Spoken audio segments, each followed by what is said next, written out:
Kemudian terdapat pula tokoh-tokoh filsafat Yunani dan Islam, yakni ada 12, yaitu Socrates tahun 470 sampai 399 sebelum Masehi, Plato 427 sampai 347 sebelum Masehi, Aristoteles tahun 384 sampai 322 sebelum Masehi, Archimedes tahun 285 sampai 212 sebelum Masehi, Al-Kindi, Al-Asy'ari, Al-Farabi, Ibnu Sina, Al-Ghazali, Ibnu Rushd, Ibnu Taimiyah, dan Ibnu Khaldun. Socrates adalah perintis filsafat klasik Yunani. Meskipun ajaran dan pendapatnya belum merupakan suatu sistem filosofis yang bulat, murid-muridnya Plato kemudian Aristoteles yang selanjutnya mengembangkan dan melengkapi filsafat Socrates dan menjadi dasar filsafat klasik. Untuk filsafat Plato yang disimak di sini dilihat dari dua sisi. Pertama, pendapatnya tentang pengertian filosofisnya, dan kedua tentang metodologi berpikirnya. Sedangkan pada Aristoteles kemudian memiliki keyakinan filosofis sendiri yang dalam beberapa wacananya berbeda dengan pendapat Plato. Kemudian dalam buku ini terdapat pula kebangkitan pemikiran abad pertengahan, adanya tumbuhnya individualisme terbagi menjadi dua, yakni eksistensi individualisme dan timbulnya individualisme. Secara umum, individualisme dapat diartikan sebagai suatu paham yang mengutamakan kepentingan perseorangan atau individu, sedangkan Renaissance adalah nama atau istilah suatu zaman yang oleh para ahli sejarah barat ditempatkan di antara dua masa, yaitu zaman abad pertengahan dan zaman baru. Adanya perkembangan individualisme, sejarah mencatat bahwa seluruh abad pertengahan bercirikan dua kekuasaan yang sangat menentukan, yaitu kekuasaan feodal atau feodalisme yang menguasai seluruh hidup perekonomian dan kekuasaan gereja yang menguasai kehidupan rohani serta kehidupan politik. Adanya beberapa peranan individualisme. Terdapat dua, yakni peranan individualisme pada zaman Yunani atau Romawi klasik dan peranan individualisme pada zaman Renaissance yang dijabarkan dalam beberapa, yakni bidang politik, bidang agama, bidang ekonomi, dan bidang ilmu pengetahuan.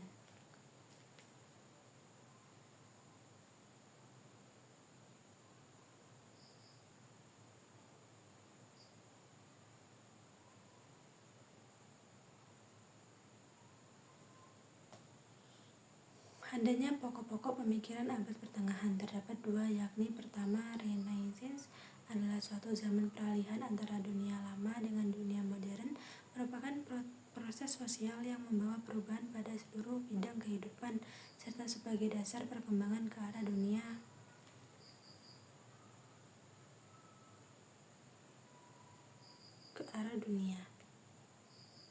Kedua, zaman Renaissance yang memuji tinggi kesenian dan kebudayaan Yunani atau Romawi klasik memberi tempat pada manusia selaku anggota kelompok manusia sosial. Adanya peranan kaum borjuis terdapat 5, yakni tumbuhnya kekuasaan borjuis, situasi abad pertengahan, runtuhnya kekuasaan gereja, borjuis mendukung Protestanisme, dan kekuasaan rohaniah.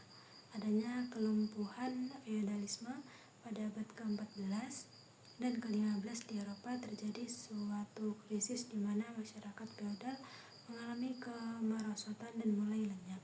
Krisis ini disebabkan oleh kemenangan raja-raja dalam menciptakan nation states yang dipusatkan.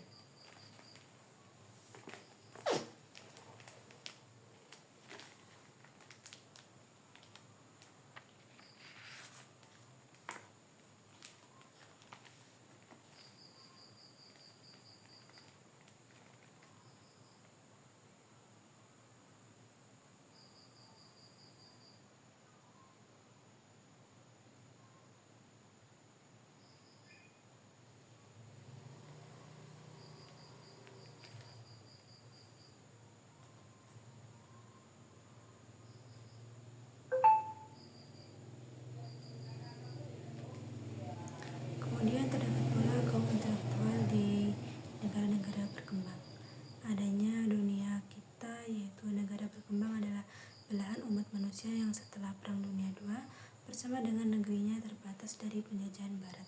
Adanya kaum intelektual, kata Sahibul Hikayat, yang dimaksudkan dengan kaum intelektual adalah kaum yang merupakan nalar atau pertimbangan akal sebagai kemampuan pertama yang diutamakan, yang melihat tujuan akhir upaya manusia dalam memahami kebenarannya dengan penalarannya. Adanya sikap dan peran intelektual. Bicara tentang sikap adalah bicara tentang tempat berdiri. Bicara tentang tempat berdiri adalah juga bicara tentang jarak yang telah ditempuh. Tempat berdiri pada gilirannya hanyalah bagian dari medan yang tak terbatas. Adanya mengingkari kebebasan tanpa pamrih adalah ciri yang lain, karena bukan uang, pangkat, dan kenikmatan duniawi yang dicari. Akibatnya tidak jarang mereka terpaksa berjalan sendiri dan kesepian, seperti yang diungkap Arif Budiman dalam pidato di Melbourne University beberapa tahun lalu. Adanya pengabdian intelektual di Indonesia lebih menjumpai Brandes, Van Leur, Petrus, Bloemberger, dan Gombrich. Mereka bekerja penuh pengabdian dan sekaligus mendapat penghargaan karena pencapaian akademik yang menunjukkan kedekatan dunia ilmu pada umumnya dengan birokrasi negara, serta adanya ilmu dan kebudayaan dan nilai kebebasan dan juga tipologi intelektual.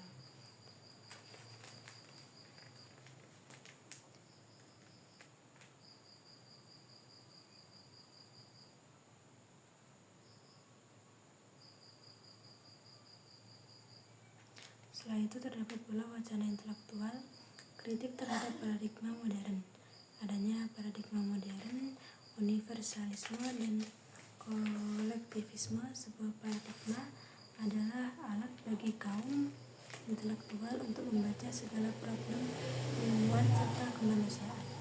Adanya meneguhkan konsep individu dan tindakan dalam kesatuan kolektif. Apa yang diabaikan paradigma modern ialah bahwa dirinya telah melupakan individu yang sebenarnya membentuk kolektif yang disebut keluarga, masyarakat, negara, bangsa, dan bahkan peradaban.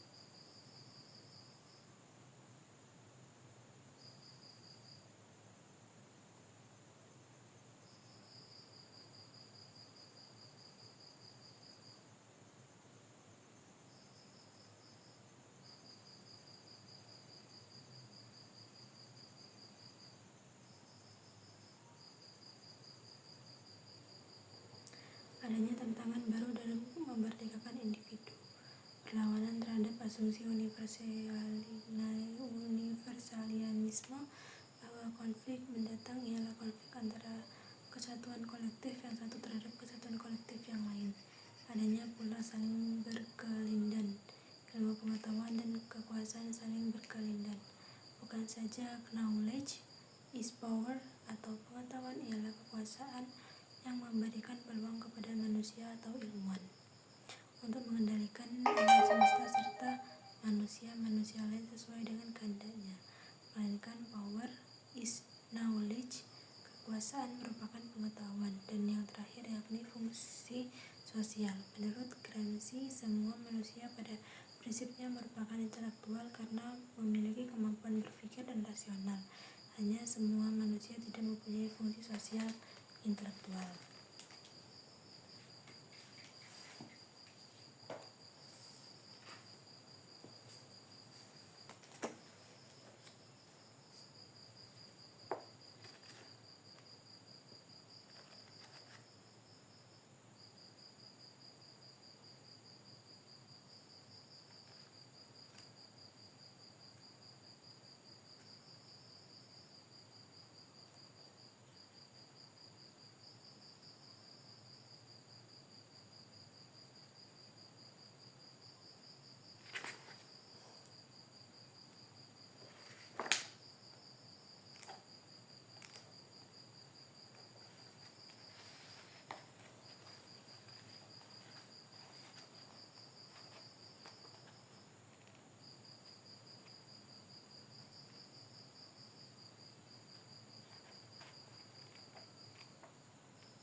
di sini saya akan menjelaskan yang lebih rinci pada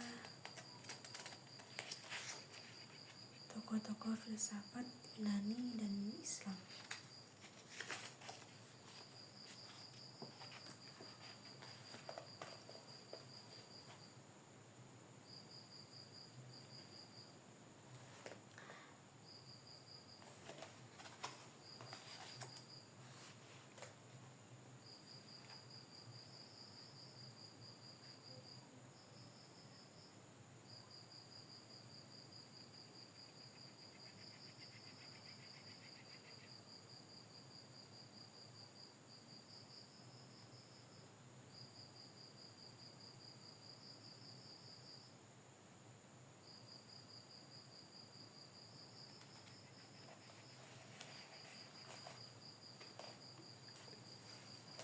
Yang pertama yaitu Socrates tahun 470 sampai 399 sebelum Masehi.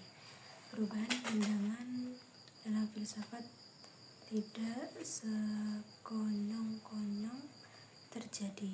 Problem filosofis yang menjadi masalah dalam ajaran sofisme bukan lagi pencarian jawaban terhadap fenomena alam yang dialami manusia, bukan lagi masalah gambaran kosmologi seperti pada filsafat sebelumnya, tapi sudah beralih pada masalah hakikat hidup manusia.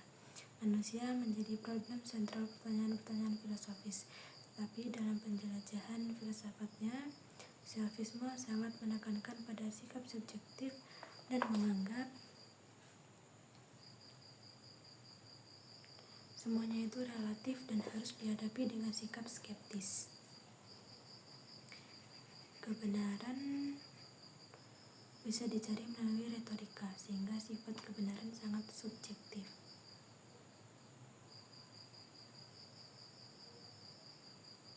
Karena sangat tergantung pada kemampuan seseorang dalam berdebat dan kemampuan retorikanya. Socrates adalah filsuf yang menolak pandangan itu. Ia percaya kebenaran itu ada dan kebenaran itu sifatnya langgeng. Kebenaran yang berlaku umum atau objektif itu ada dan harus dicari, berbeda dengan penganut sofis yang mengandalkan jawaban filosofis pada kemampuan retorika. Socrates mengembangkan metode dialog yang kemudian berkembang menjadi dialektika.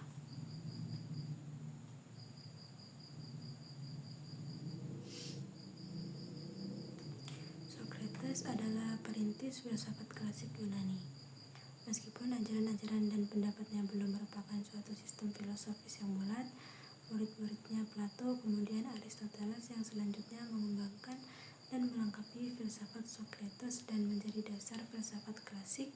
Sikap Socrates sebagai filsuf besar yang selalu menempatkan diri pada posisi tidak tahu dan mencari jawaban atas ketidaktahuannya melalui diskusi-diskusi yang tajam, adalah orang yang sederhana dalam kepribadian, jujur berkawan dengan semua orang karena ketajaman pikirannya dan kejernihan jawaban-jawabannya. Ia seringkali memojokkan pengikut-pengikut sofis yang menganggap bahwa kebenaran itu berdasar pada kemampuan berdebat melalui kepiawaian retorika, sehingga karena cecaran pertanyaan-pertanyaan logis Socrates, para sofis kehabisan argumentasinya dan mengakui akan keterbatasan pengetahuannya.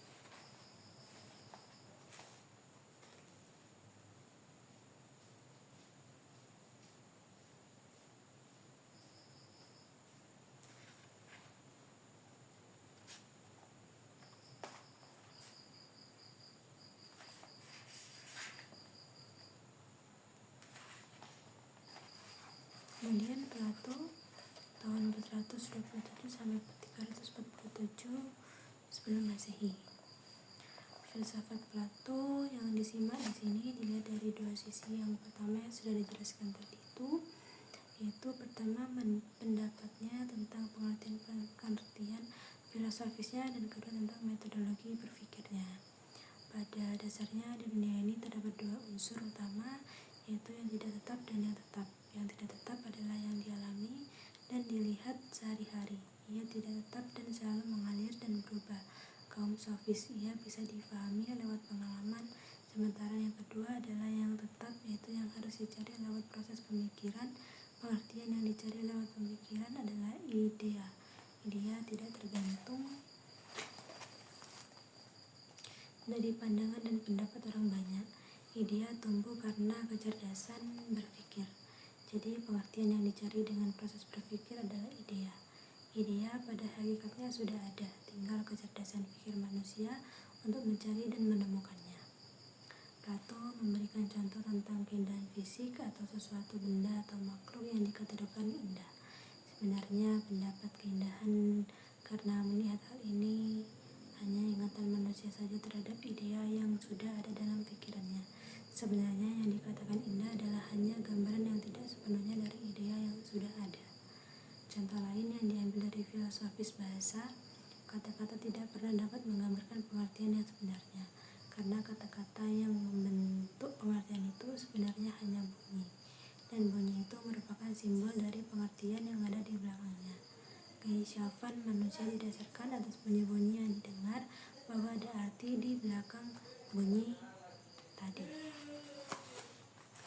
Hanya pikiran yang dapat menangkap logika di belakang rangkaian bunyi yang menjadi kata tadi. Berpikir dan mengalami adalah dua hal yang berbeda.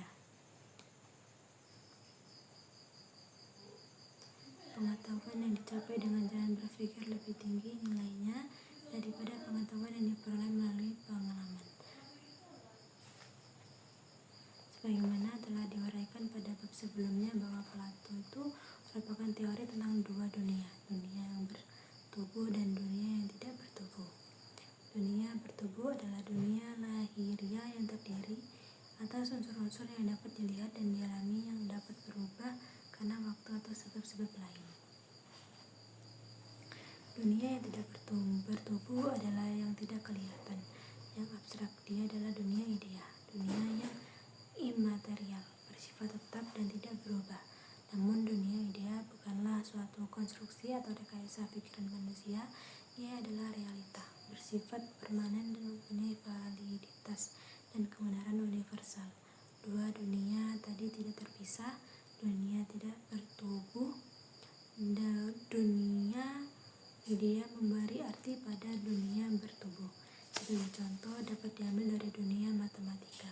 Matematika diungkapkan dengan simbol-simbol seperti segitiga, lingkaran, kubus, bola yang tidak terdapat dalam dunia lahir. Semua itu adalah gambaran dari idea yang hidup dari dunia idea. Matematika bagi Plato adalah simbol dari realitas yang sebenarnya. Dengan demikian, segala pengetahuan adalah tiruan dari yang sebenarnya yang timbul dalam jiwa manusia sebagai ingatan pada dunia asal. Jiwa adalah penghubung dari kedua dunia. Jiwa selalu ingin kembali ke asalnya. Inilah yang ia namakan gerak filosofi.